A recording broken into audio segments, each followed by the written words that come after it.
Okay, boys and girls, this lesson's going to introduce you to Frida Kahlo, and we're going to make us a portrait of her. And you're going to get a long piece of paper, which has to be going in the direction of portrait, so up and down. But first I'm going to just put it this way and demonstrate. We're going to fold it. So we're going to create creases so that we know that we get the proportions of the head working in the right place. First, I'm going to fold it in half. Okay? So the very first crease is right in the middle. And because it's right in the middle, that's where the eyes are going to be, because the eyes are exactly in the middle of your head. I'm going to then bring the top of the paper, let me just do it this way so we can see on the camera. I'm going to bring the top of the paper and I'm going to fold it into the middle. I'm going to give you a handout to show you that these are labelled, these creases as well, so you can see. So we've got the crease in the middle where the eyes are, and it's called crease A. We're going to do this together as a class. This is crease B, which is the top of the head, so eyes and the top of the head. Now, I also need to do this one here. I'm going to bring this up. So what I've done is created like a folder. So I've got A, B and C. Now this is kind of difficult, this is a hard one, because I want to fold this one in the middle in half. So I'm going to bring it up and I'm going to make sure that this crease matches, crease C matches crease A in the middle. Press it down. Now when I open it up, I don't know if you can see, yes you can see, I've got the top of the head and it comes down to the bottom crease, which is the chin. So I'm just going to make a little mark. I'm going to give you oil pastels. We're going to start with a black oil pastel. So what we need to do at the very bottom, I'm just going to do a little mark on the bottom crease, which is crease C. That is the chin. And then up here, I'm just going to do a little mark, which is the top of the head. Okay?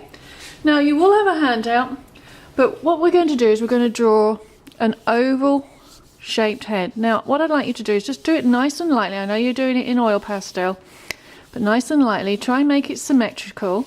It's a bit shaped like a balloon. Okay? There we are. Now what I want to do is actually make a couple of marks in the here and here that I know where the eyes are going to be. Okay? This crease here is where the bottom of the nose and the ears are. So you might not know this, but your ears, you take the bottom of your earlobe and take the bottom of the earlobe here.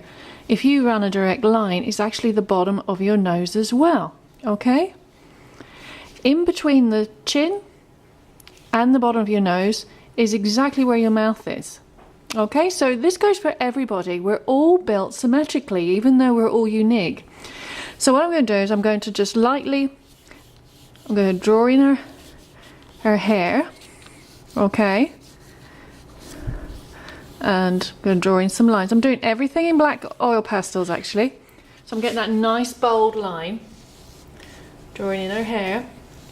And then I'm going to draw in some of her headdress as well. And we're going to have beautiful photographs up of Frida Kahlo. Okay, now what I'm going to do is I'm just going to draw in some curves for her headdress here. Okay, and you can make a new headdress. I'm just going to follow what I've got here.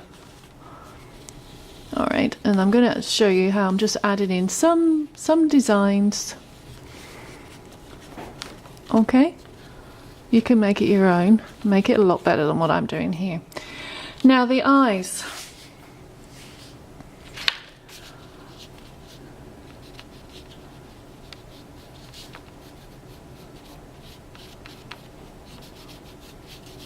Okay, now I've got the center of the eye where the pupil is, and then I'm just really giving it the shape.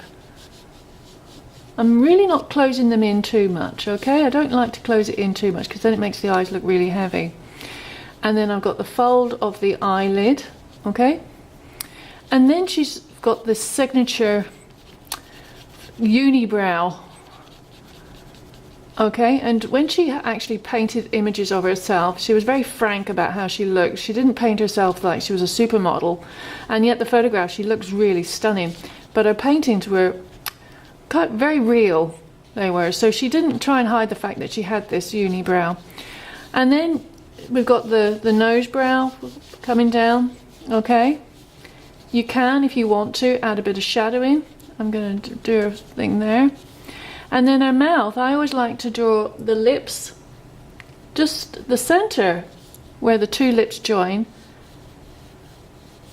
and then the bottom of the lip, and then you can do that as well. I find if you close in the whole lot, it could be a little bit too heavy, or just to go light on it, okay? And then you got the neck. Try not to make her neck too thin. Generally the neck is just coming down from where the earlobes are, and then you curl it round, and then shoulders, and the shoulders can come out and down like that, okay? Now I'm going to give you a selection of oil pastels, and here's one that I just started earlier, and I'm just going to get a couple of colors and try and blend as I'm doing it. And I'm going to continue this. So I'm going to use a little bit of dark where I think, you know, rosy upper cheeks, but I'm going to blend it over the top. But what I'd like us also to do is, when we're creating patterns, is if you use a light color oil pastel, so if I was to take, say, her top here, and then I wanted to add some patterns to it, if I took a yellow and a red, and I'll show you here just as an example, let's just tighten in a bit. So you can see, if I was to take a yellow, and I was kind of blending in with the black lines there, and then I wanted to layer it with a red or even an orange, so I go light and then dark over it. We can, I'm just going to use my scissor blade here, we can then draw into the wax and it reveals the colour underneath, okay? So that's what I'd like us to do as well, is that we're actually using texture as well. So that's what I'd like us to try and do. When you've got the whole thing done, okay, I would like us all to share with the class our artwork. Now when this portrait's completely finished, we're going to actually cut it out and we're going to mount it onto a splattered background. So we're going to pick a coloured piece of paper and we're going to splatter some paint, and then Frida Kahlo portrait is going to be mounted on top of that. But this is what we need to do. First we need to work together as a class, fold the creases so that we know that we've got the proportions of the head working perfectly. We're going to add a little bit of value when we're colouring, so I'd like us to use like 2 colours on the face and then texture for the hair. So when you think that you've got some shadowing, especially around the eyes, you can go a little bit darker and you could even layer. Okay, I'm going to continue and finish this one, boys and girls, so you'll see this one as an example, and then I'm going to be ready to do my splatter painting for my background. So now it's your turn, boys and girls. Let's make a Frida Kahlo portrait.